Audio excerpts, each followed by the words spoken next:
Upheaval, Reckoning, Chapter 36, A Hero of Equestria. Slice! Slice! Slice! Slice! The triumphant shouts of hundreds of ponies left Applejack exhilarated and bewildered all at once. What was happening here? The ground under her hooves was the dry, rocky ground of a hill, or a mountain, not the damp soil she should be sleeping on. She paused at the sight of the deep russet fur on her far too big forelegs. What in tarnation? Applejack found herself walking up the steep slope of a hill, despite not wanting to. Appleslice's magic chain jingled around her neck, while the crowd of ponies downhill chanted. When she reared and raised a hoof to their delighted uproar, it was becoming more and more clear to her that she was wearing something more than just Appleslice's chain. She could only look on as she stirred up the crowd of ponies with a fierce neigh, and a few twirls from her chain lasso. Slice! Slice! Slice! Slice! Most of this crowd of legionnaires were earth ponies in heavy barding, stomping and rearing joyously at the display. Bloody bandages covered many of them. Several had their forelegs in slings, and a couple were missing an eye. None of these things could dampen the cheer. Eventually, Applejack walked downhill along with several ponies. She didn't recognize a single one of them, but they looked at her as if they had known her all their lives. The closest to her was a gaunt earth pony stallion with a light yellow coat and a curly light green mane. He kept in pace with her while the others walked ahead. Applejack noticed the limp in her left hind leg. No pony else seemed to be aware of it, save for this pony. "You gonna be all right, Appleslice?" the yellow earth pony asked. Out of all the ponies, he was the only one not smiling. Applejack's lips moved, but it was a deep stallion's voice that came out. "Just a bad landing after that Urson tossed me around a bit." "Maybe we should have a medic get a better look at it. It might be something bad." "Are you that worried about my health, Grapevine? Or are you looking out for one of the Legion's tools?" "One doesn't cancel out the other," was the impassive reply. Grapevine's use of Appleslice confirmed Applejack's suspicions. "So what's next for you, then?" Grapevine asked. "Home, Grapevine. Home," Appleslice replied. "I've got a lot to do when I get there. Peel's expecting his first foal, and I haven't even met his wife yet." The smile on Grapevine's face disappeared. "Should we expect you to return?" he asked in a low voice. Appleslice didn't reply right away. When he did, it was in as low a voice as Grapevine's. "Family first. You understand, don't you?" "What I understand is that the Legion needs you, Slice," Grapevine replied. "The Apple family will still have the safety of the Heartland. Morale will drop if mighty Appleslice chose to leave the Legion for the Heartland. Among the Earth ponies especially. You're a hero, an inspiration to all of us. The first we can proudly say to match the likes of Ashfrost and Stormrage. You can't just disappear into the Heartland." Appleslice's jaw clenched before he replied. "Hero," he snorted. "You and the others keep using that word. If I've ever been a hero, it was because I knew what I was fighting for. Every battle I charged into, I thought of my father and my mother, my brothers and sisters.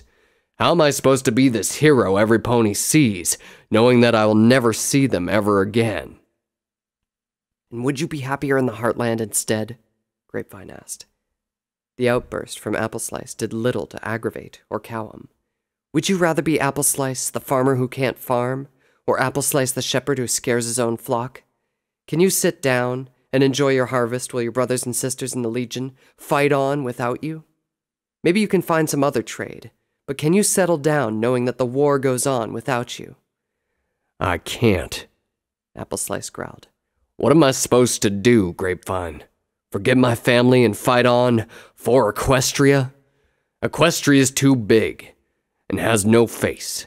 What am I supposed to think of before I lay my life out on the line?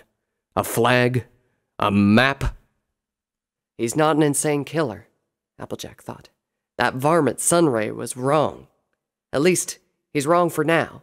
He might not be if this poor stallion keeps making decisions like this." "What this division is making you do is tragic, but I know you'll make the right choice," Grapevine said. It's the burden you have to carry as a hero of Equestria. I don't want to be a hero of Equestria, Appleslice snarled. I just want to be Appleslice, the earth pony who did his part and got himself a little happiness along the way. The two didn't speak again until they made it to a large camp, where Legionnaires were busy packing and loading things into wagons. Appleslice suddenly looked up at a Pegasus flying towards them. "Captain Appleslice!" the Pegasus called out. He pulled out an envelope from his saddlebags. "Letter for you." Give it to me quickly, Appleslice said. "How odd.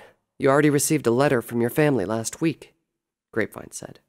"Why would they need to follow with another one when you're so close to your leave?" Though she couldn't hear Appleslice's thoughts, Applejack only needed to read along to tell what he was going through. The letter itself was strange. It was written to impersonally, almost like a Legion report. It was signed Applepeel. It's about my father, Appleslice said. He's gravely ill and needs me to come home right away. "I'm sorry to hear that," Grapevine said softly. "I hope he pulls through." Appleslice put the letter away. He doesn't think so. Neither does Peel. They want me there as soon as possible so I can see him one last time, and to be there when his will is read. Appleslice snorted again. At least, Father would want to. "I see." Grapevine put a hoof over Appleslice's shoulder. "Not quite the homecoming you expected." Appleslice nodded. He was about to say something, but the world suddenly grew dim. Only a few muffled sounds came from what should have been Appleslice's reply. "No!" Applejack cried out. "I want to see more! Why did the rest of the apples start calling him bad? What did he really do that day they had to part? Wait!" Applejack's shouting dampened with uncertainty. "Did you really just end up a hero of Equestria?" Applejack opened her eyes and found herself back in the camp with her friends. They had come across this clearing and settled in early so Rainbow and Scarlet could rest. The ground was still damp and covered with fallen leaves. Around them, moss-covered trees formed an intimidating enclosure. Past the canopy, a full moon shone, while a cold breeze blew from the north. Applejack rubbed her eyes. What had she been dreaming? She looked down where Appleslice's chain still hung. The links were bathed in a slowly fading light. She shook her head and looked again. The links looked normal. Perhaps she was just imagining things. That dream could just have been some dream, but she doubted it. Dreams didn't feel that vivid. She put that aside and looked around. The fire crackled and flickered, casting shadows on every sleeping pony around it. A chorus of snores brought Applejack's attention beyond it, and towards Rainbow and Scarlet, who were asleep directly opposite her. Applejack smiled, remembering that the mission was a success. Rainbow had taken to protectively staying near Scarlet, as if Vanguard would sneak behind her back to murder him at the first opportunity. Something had changed about Rainbow. There was a strength in her that Applejack admired when she stood against Vanguard. Perhaps there was something good to be gained from this entire ordeal. She looked at Scarlet. As confusing as it may be, perhaps his badness for Rainbow ended up doing something good. Twilight slept to Rainbow's right. The smile left Applejack's face. Twilight's words from the previous night still stung. What she said earlier only worsened things. It seemed only a few days ago that Applejack was willingly joining Twilight in banishment. Now she was sharing a camp with a hostile stranger. With the vision still fresh in her mind, Applejack finally had a term for it. Heroine of Equestria. Twilight was turning into the very pony that Appleslice tried not to be. A hero who didn't care about the ponies in front of her, only for a map and a flag. She couldn't let that happen. But what else could she do? She tried talking, only to be rebuffed harshly. What else could she say that might put things right between the two of them again? Applejack looked away. Even just seeing Twilight left her uncomfortable. Her gaze lingered on a figure a good distance past Rainbow and Scarlet. Once again, Vanguard had taken the first watch. He was sitting on a log with his back turned on the camp. Instead of receding, the feeling of discomfort only increased. She had this sinking feeling that she didn't know what she had to tell Twilight, and she was just desperately trying to pretend that she didn't. Looking at Vanguard only confirmed that. Reluctantly, she walked towards him. Vanguard didn't even turn his head. It's too early to be your watch. His deep, growling tone almost broke when he tried to soften it. Applejack settled next to him. I know, she replied, but I woke up and I don't think I can get back to sleep again. Vanguard glanced at the snoring Pegasi behind them. Understandable, he said. Together, those two can impersonate an earthquake. There was a strange tremble in Vanguard's voice. It wasn't just that as well. His eyes were brighter and redder than usual. You all right, Vanguard? Applejack asked. Vanguard turned his gaze skyward. Full moon tonight. I don't like full moons. He looked at Applejack so quickly that she turned away, afraid that he might catch her staring. I want to thank you, he said. You were right. I don't know how I'd be faring by now if I executed Scarlet. Shoot, Applejack said. Just looking out for my captain. You have no idea, Vanguard said softly. I made the right choice with you. He suddenly extended a foreleg as if to hold her by the shoulders and pull her closer. He noticed what he was doing, however, and pulled it back hurriedly. Sorry, he muttered. Full moon. Applejack pressed a hoof against her chest. It felt as if there was a sigh in there that she didn't dare let out. She quelled an urge to snuggle against him anyway. What do you mean by that? She asked. She dearly hoped she was masking the disappointment in her tone. Does the full moon make you do things? I mean, I heard about the Wolven acting especially crazy when it's out back in Bastion City, but...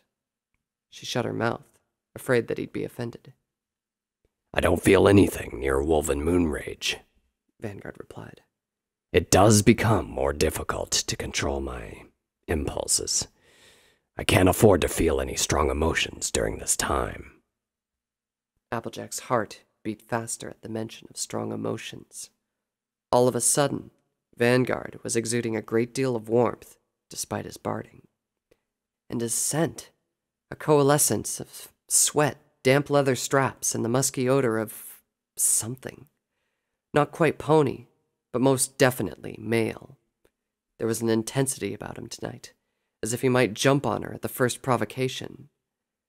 That part of her felt intrigued, even excited, was scary. How are things with you in Twilight? Vanguard asked. The sudden question struck Applejack like a surge of lightning, jolting her out of the strange, fuzzy warmth she was sinking into. Twilight's name banished the pleasant, warm feelings. She shivered from the nightly cold.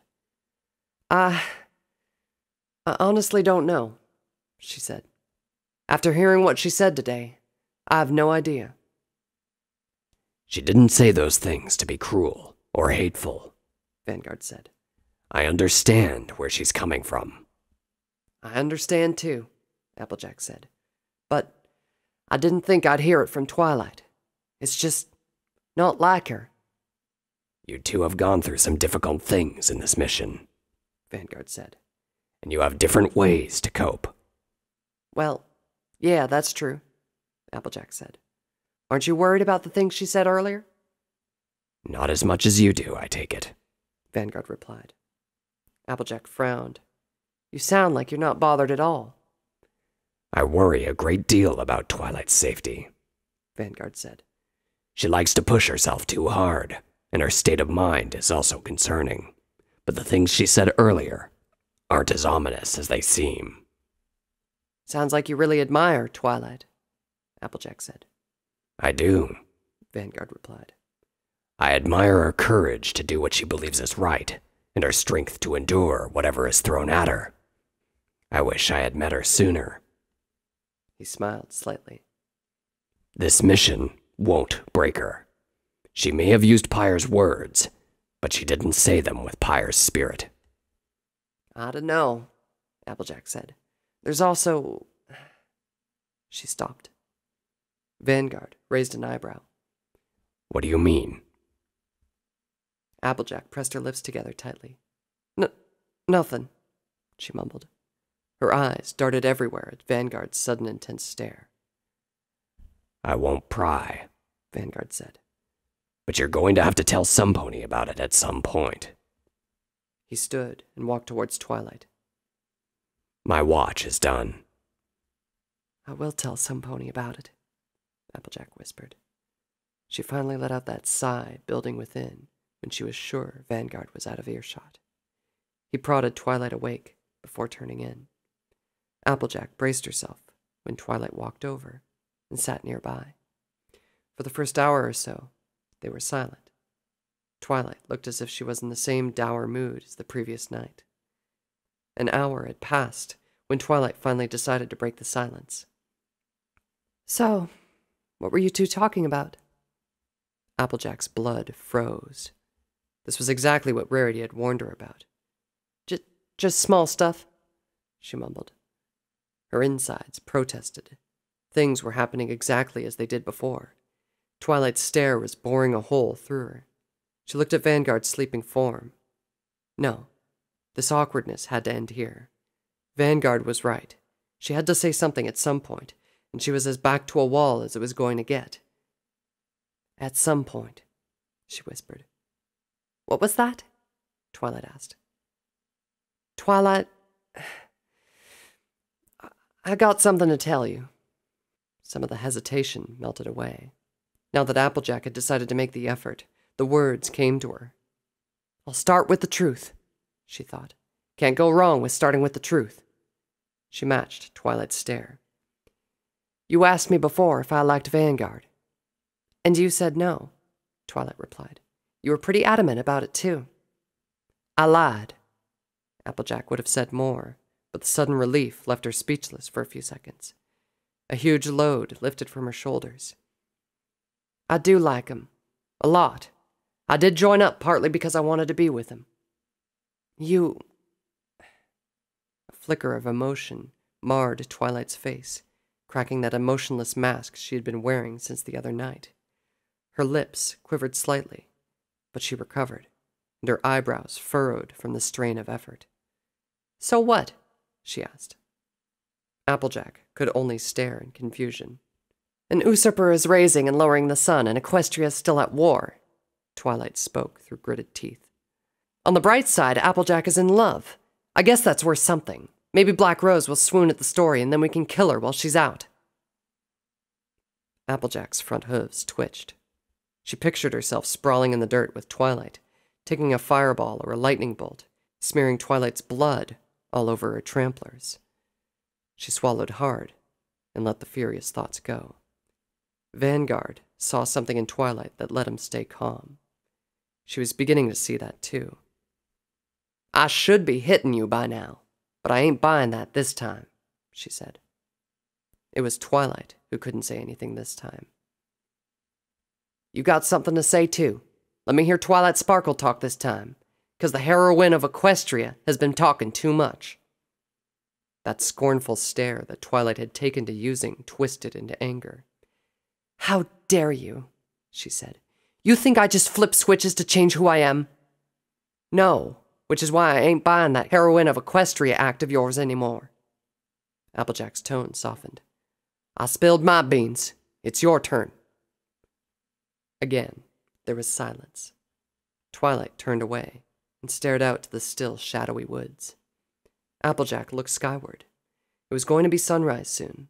She had tried again, tried as hard as she could, but she was going to end up with nothing once more. She had turned her back to sit closer to the fire when she heard something. What else can I be? Twilight said. Her voice was barely a whisper. Applejack turned around in surprise. Twilight? She said just as quietly. We've been failing so much, Applejack, Twilight said. We couldn't beat Nightmare Moon without breaking the elements. We couldn't protect Princess Celestia from Black Rose. We keep struggling and struggling, only to end up with nothing. Pyre Valor. She was an awful unicorn, but she got what she wanted. Protect Equestria, no matter the cost. Those were her words. After all the things we've been doing, they're the only things that have been comforting. They're the only things that make killing other ponies hurt less. Twilight, pure valor, burned her friends, burned herself, then left us to clean up the mess, Applejack said. Equestria doesn't need more heroes like her. And how do you cope, Applejack? Twilight asked. I'm not the only pony with blood-stained hooves here. What do you say in the face of what we did in this mission? I don't know the answer to that, Applejack said. But I know it ain't by hiding behind Equestria every time we do something awful. She let out a sigh. We just gotta face the truth, Twi. Equestria didn't snap that pony's neck, or burn those ponies. Twilight's hardened look softened. Face the truth, huh? She asked. It's going to hurt. Applejack smiled in return. Course it will, Sugar Cube, she said. But you and me, we're strong. The right kind of strong. I guess we are, Twilight said. I'm sorry for mocking you, Applejack. Applejack nodded and sat by the fire. The warmth that suffused her body didn't just come from the flames. And Applejack? Yeah, Sugar Cube? I like Vanguard too. A lot. The ache was back, but Applejack didn't cringe from it this time. She knew that already, of course. Rarity's solution was that she back off because Twilight was too scary. She could see the reason now. In fact, she had been seeing it for a long time, but she had hoped that it would go away. It wouldn't.